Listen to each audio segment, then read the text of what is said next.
como figura ontológica da subjugação.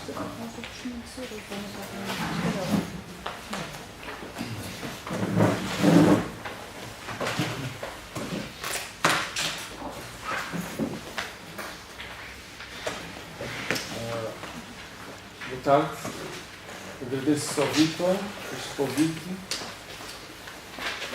Embora tenha trabalhado propriamente a biopolítica e sobretudo os autores italianos, isto não é propriamente um texto sobre a biopolítica nem sobre a tradição italiana, mas há aqui um entrecruzamento em diversos autores, evidentemente a partir do Agri, um texto sobre a humanidade e a animalidade em Agri, que é os conceitos fundamentais da metafísica, mas depois outros autores, e não propriamente apenas os autores tradicionais da biopolítica, digamos, já clássica, uma matriz já clássica. A questão é não apenas referir a categorização da humanidade e da animalidade, ou pôr ou intercruzar, mas focar-se sobretudo na valência política da animalidade e no estatuto político e no uso negativo da animalidade, ou seja, naquilo que também se chama animalização, ou seja, perceber o uso negativo no exercício do poder e relacionar a animalização com uma categoria particular do uso negativo que consiste em perceber que se pode usar a animalidade como uma figura metafísica ou ontológica ao serviço da dominação e do exercício de poder pervertido ou abusivo, portanto, um uso negativo da animalidade e da animalização, e perceber que é possível libertar a animalidade daquilo que se considera um condicionamento contextual ou factual. Ou seja, perceber que é uma categoria ainda mais radical do que aquela categoria que pode-se estar ao serviço de uma ideologia, de um contexto histórico, de um contexto político, de um regime ou de uma situação particular. Portanto, é libertá-la desses condicionamentos histórico-culturais e perceber que é mais radical do que isso. Portanto, perceber esse uso negativo como um uso ainda mais drástico e mais radical. Portanto, o texto vou ler, porque não estar a improvisar, porque tive o cuidado de escrever alguma coisa sobre isso para que se possa tornar claro, ou mais claro. A categorização filosófica da animalidade circunscreve o percurso da relação do humano com o mundo. Distingue e delimita o humano perante o não-humano e também as coisas do mundo. O entrecruzamento das duas categorias, ou seja, do humano e do animal, do humano e da animalidade, estabelece uma conexão em que comparece a negatividade, ou seja, no fundo, a figura do mal ético-político. Inscreve a animalidade na natureza da relação soberana de dominação ou na natureza da subjugação a partir do exercício do poder. Qualifica não apenas como aquilo que não é humano, mas também como aquilo que é entendido ou designado como subhumano, infra-humano ou desumano. Se a antropologia filosófica constitui o campo de problematização da primeira ordem de relações, em que se trata de definir o que pertence ao humano e o que dele se afasta, é no terreno da abordagem ético-política que aparece a qualificação negativa da animalidade. Se nessa abordagem sobressai, sobretudo, a matriz já clássica daquilo que se convencionou chamar como o pensamento biopolítico, é necessário também problematizar e assinalar possíveis insuficiências ou lacunas desse pensamento, que é o pensamento biopolítico contemporâneo. E, desde logo, a impossibilidade em fazer coincidir, em momentos-chave da subjugação e da exceção contemporânea, a qualificação política da animalidade e o destino daquilo que se chama a desumanização. A animalidade é uma figura da máxima degradação do humano, a par da desumanização extrema que o Holocausto, como se sabe, fez emergir na figura daquele que foi considerado o mais oprimido dos vulneráveis, que é a figura do muçulmano, aquele que se chama, que não tem propriamente uma categoria, não é propriamente uma categoria religiosa, mas é uma categoria do oprimido. Sabemos que o patamar ínfimo do humano permitiu aproximá-lo de uma certa gramática da subjugação que adquiriu aí nessa figura a máxima expressão. No seguimento da sinalização das insuficiências da matriz biopolítica a respeito da animalidade, a hipótese que as permite superar enuncia-se do seguinte modo: tal como sucede com a violência política, a animalidade, como figura radical da negatividade, é incondicionada, ou seja, não se deixa configurar ou contextualizar em termos histórico-políticos ou sociopolíticos. Esta é a minha ideia, ou seja, libertar esta categoria de uma contextualização factual. Portanto, esta é a minha ideia e pretender mostrar ou mostrar isso. Não é propriamente provar isso, mas indiciar isso a partir de uma série de pontos sintomáticos. Os contornos de uma emergência ou radicação ontológica ou ontopolítica da animalidade surge assim à luz do dia. A utilidade da configuração ontológica da animalidade na vertente antropológica, sob a égide da negatividade, notabiliza-se desde logo como a recusa de quaisquer contaminações histórico-culturais. Nestas, podem-se associar interesses literários, narrativos, que indiciam percursos estranhos à filosofia. E a vantagem da radicação da antropologia filosófica na antologia é igualmente desprezível para quem pretende evitar a conclusão, a confusão entre aquilo que pertence ao humano e o que pertence aos animais que não possuem a linguagem ou o logos no sentido radical do termo. Portanto, no fundo, aqui o animal, em termos da metafísica clássica, é entendido como o ser que não possui a linguagem. Evidentemente, também a cultura. Não é? Isso é a definição metafísica tradicional daquilo que é o animal. Não possui o logos. A reação contemporânea à relativa diminuição do animal perante o humano conduziu a formas recorrentes de um certo enaltecimento emotivo do animal e das suas supostas virtudes, que o colocam abusivamente numa posição paritária, ou mesmo, em alguns casos, supostamente o entendem como superior ao humano.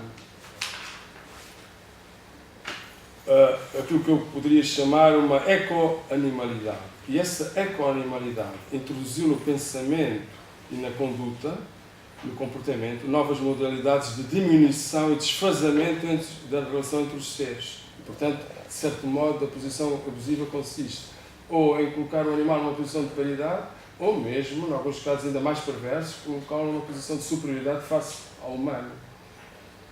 Se o suposto uso ético do bestiário reflete a mera subjugação do animal, a superiorização deste último na ecoanimalidade introduz novos equívocos. Portanto, é um novo equívoco que é relativamente recente e contemporâneo e que todos conhecemos sobre a figura da militância a favor dos direitos dos animais, por exemplo, e do uso abusivo deste tipo de tendência. A expressão política ou jurídica desequilibrada da ecoanimalidade perpetua ou agrava esses equívocos da relação entre os animais e os humanos e, em última instância, continuam a revelar uma impossibilidade em lidar com o estatuto quer do animal, quer do humano. Não é apenas do humano. Mas é na expressão máxima da degradação do humano no uso político da animalidade que existem os maiores desequilíbrios. É neles que a radicalidade da negação de ambos os estatutos se torna visível, sendo que, apesar de tudo, é o humano que se pretende atingir ou diminuir de uma forma prioritária, ou, se quiserem, tomar como alvo particular. E a manifestação desse uso e dessa degradação não é um acontecimento do passado, mas, pelo contrário, parece reescrever-se no presente sob diversas figuras e reatualizações.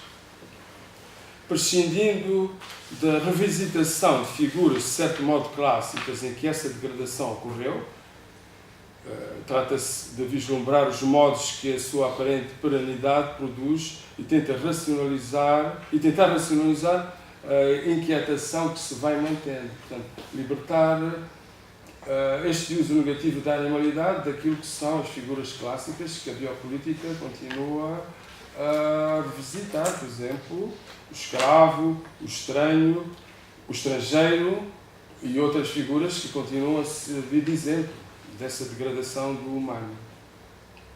Uma vez entendida a dominação do humano por via da categorização animal, encontra-se superada a subjugação pensada a partir de um fundamento arcaico jurídico, jurídico-religioso ou jurídico-político. O sentido político da dominação alarga-se e aprofunda-se, perdendo a referência aproximativa ou contextual. A ameaça representada pela violência, pela subjugação ou pela relação entre ambas, na genealogia e exercício do poder, afasta-se da utilidade e determinação que parecem ser o seu móvel concreto, que são as situações histórico-culturais determinadas, histórico-políticas determinadas.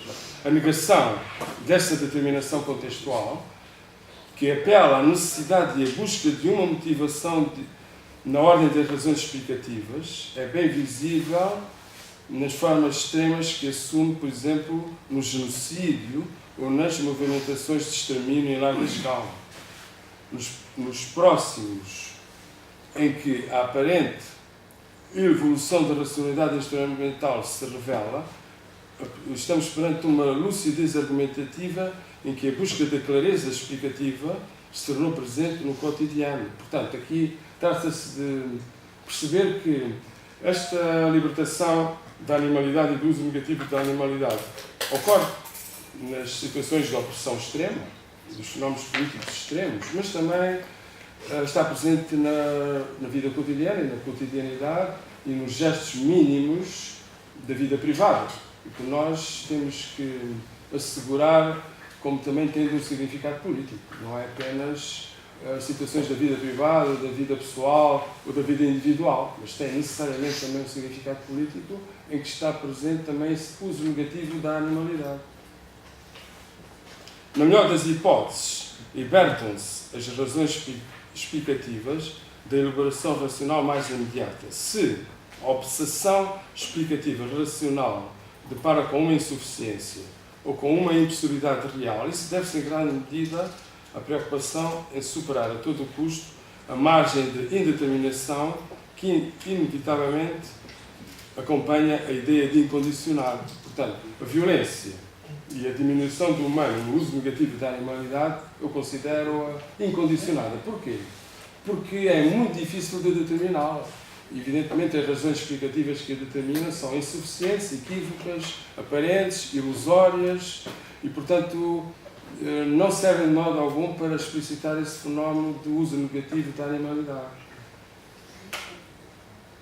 E é evidente que, quando está a falar desse uso negativo, temos necessariamente sempre a tentar ligá-lo e relacioná-lo também com a violência. Que tipo de violência? Todos os tipos de violência. Política, violência social, violência privada, todos os tipos de violência. Portanto, a animalidade e esse uso negativo não é inseparável da questão da violência, do fenómeno da violência e do acontecimento da violência, na sua radicalidade também. A sombra do incondicionado paira sobre os factos brutos e sobre a emergência da mundanidade negativa, como se de uma escandalosa ameaça se tratasse, como recusa ou obstáculo à racionalização do fenómeno da animalidade, mas também como uma espécie de apego desesperado à exposição de uma ordem de razões que, de modo algum, esgota a compreensão desse uso negativo. Portanto, quando se fala, por exemplo, do caráter gratuito da violência ou da desumanização, quando se fala do caráter incerto e indeterminado desse uso negativo e desse caráter inexplicável da violência, tudo isto são sintomas da emergência daquilo que eu estou a chamar o incondicional. No fundo, essa violência e a dificuldade de explicar a violência é tudo isto justamente que é um sintoma do incondicional. Essa dificuldade de estabelecer uma ordem explicativa de factos e de razões. E, no entanto, a incompreensão e as dificuldades insuperáveis do entendimento continuam a esbarrar na procura da límpida fundamentação para explicar a dominação e a subjugação política, na sua forma mais drástica, que é justamente a forma na qual nós percebemos claramente que o humano é conduzido a um estatuto desumanizado ou absolutamente próximo do animal. Mas, no seu exemplo paradigmático, ou pelo menos naquele que é mais referido no âmbito do pensamento biopolítico, ou seja, a violência nazi, não é difícil assinalar certos traços ou características em que o incondicionado aparece ou se reatualiza. Um deles, porventura, o mais estranho de todos, é o seu caráter anti-utilitário. O que é que isso significa? Significa que, por mais desaconselhada, prejudicial, absurda, ilógica ou inexplicável que seja, a violência acaba sempre por se impor e acabou sempre por se impor. Portanto, predominou sobre outras vias alternativas de conduta. Portanto, aqui o caráter anti-utilitário significa que, no caso, e aquilo que acontece com a violência e com a animalização é exatamente o mesmo. Ou seja, por mais absurda e prejudicial que possa ser, ela continua a impor-se. Portanto, de uma forma quase absolutamente inexplicável e absolutamente injustificável. Então é isso que eu estou a chamar esta imposição do incondicional. Associada ou não à dominação politicamente complexa e qualificada, ela afastou-se e continua a distanciar-se daquilo que são as determinações factuais concretas. Por isso é que se trata de um fenómeno incondicional. E se os fundamentos se perdem, a repercussão traduz-se no colapso da ordem de razões que se poderiam seguir. As dificuldades criadas pela presença do incondicional levam alguns a negar certas determinações declaradamente políticas da violência e da dominação, apelando, por exemplo, para uma inglória queda no vazio do informe e do gratuito. O que é que eu quero dizer com isso? Por exemplo, autores fundamentais, como Zizek, no livro sobre a violência, certos fenómenos, como sabem, da violência política contemporânea, os movimentos que aconteceram em Paris e em Londres, as sublevações dos jovens, como é que foram qualificadas politicamente? Como nulas, como gratuitas, puramente gratuitas. Portanto, isso é sintomático daquilo que significa aqui esta imensa dificuldade em situá-las num contexto e em explicá-las a partir desse contexto. Portanto, mesmo um pensador exímio considera-se uma violência gratuita, destituída de significado político real. Portanto, é exatamente isto é sintomático. Mas uma pronta indicação de razões políticas e sociais, sendo por vezes óbvia, não constitui o seu alicerce permanente e imutável. Em certas ocasiões, serve apenas para consolidar uma explicação mais consistente de que o vazio de razões ou o menosprezo por condicionantes que não se podem simplesmente anular ou ignorar.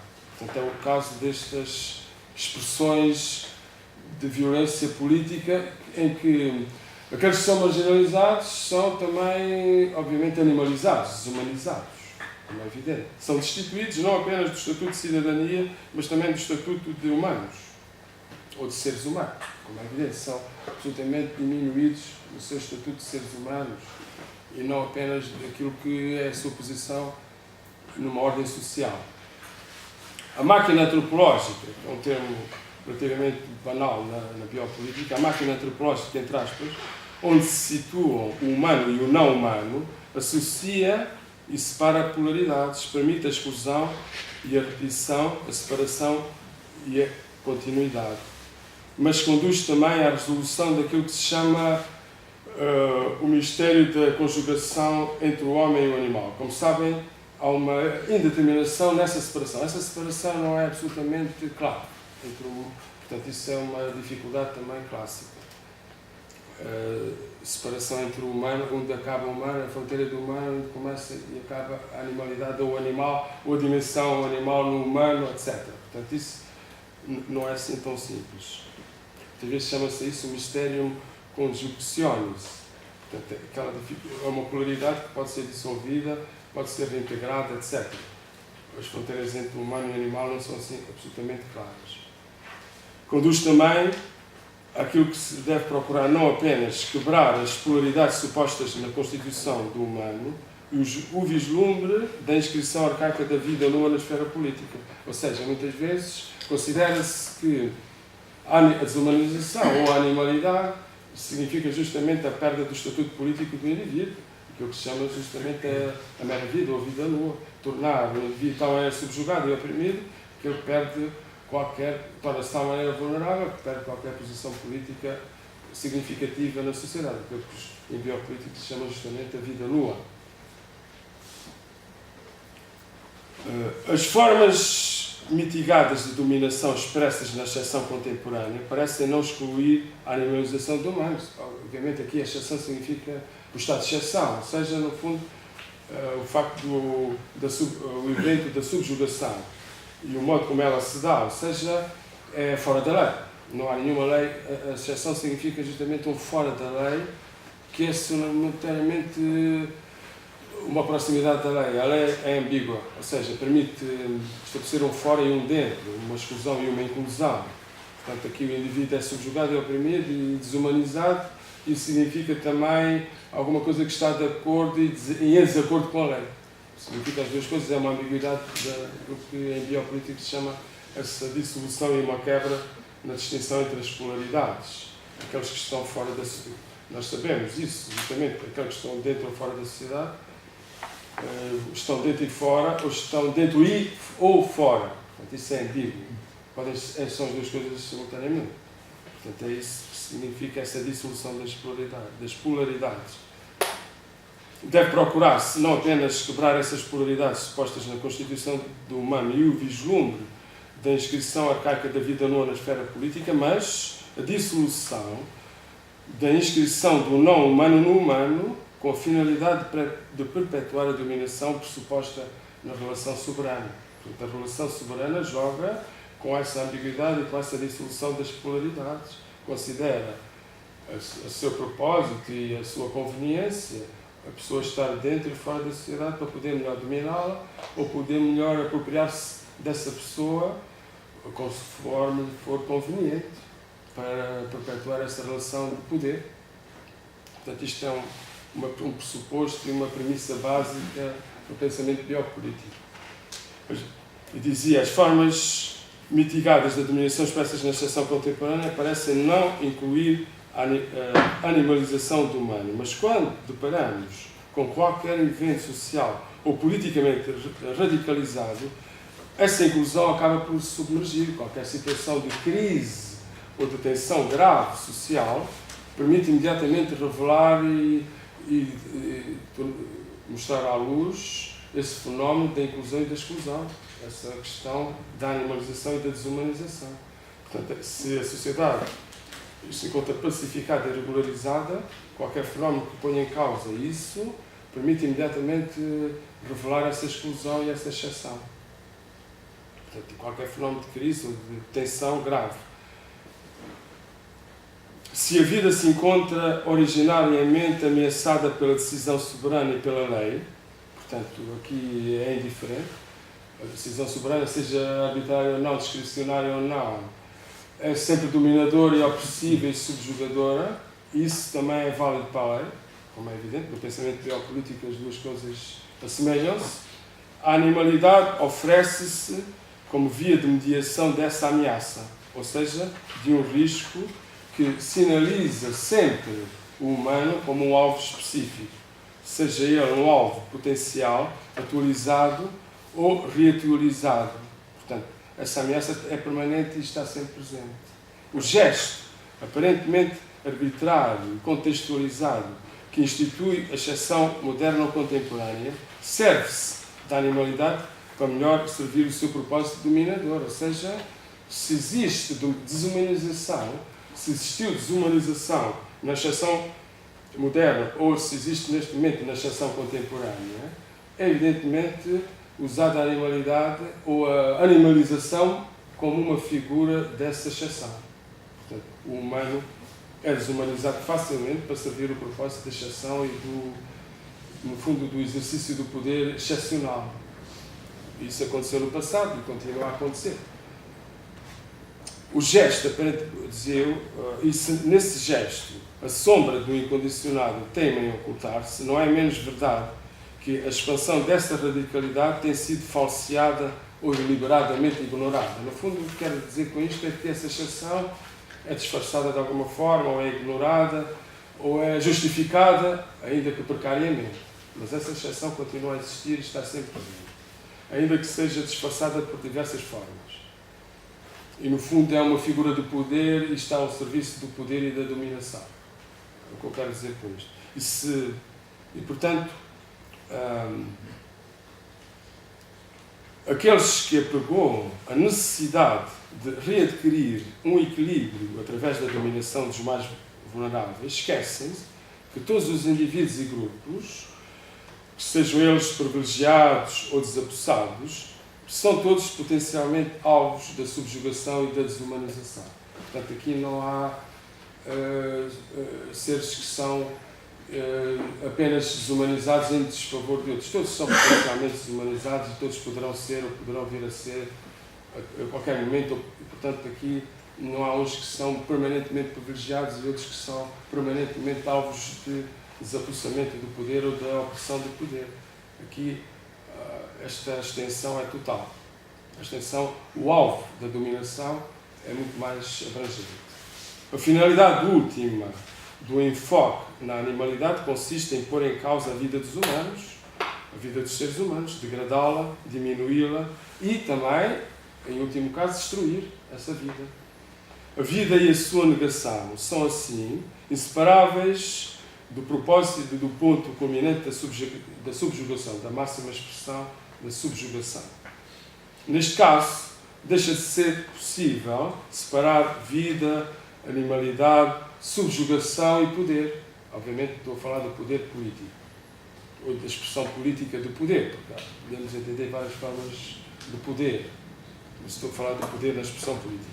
A política, como território abrangente e abstrato, não tem lugar nessa abordagem.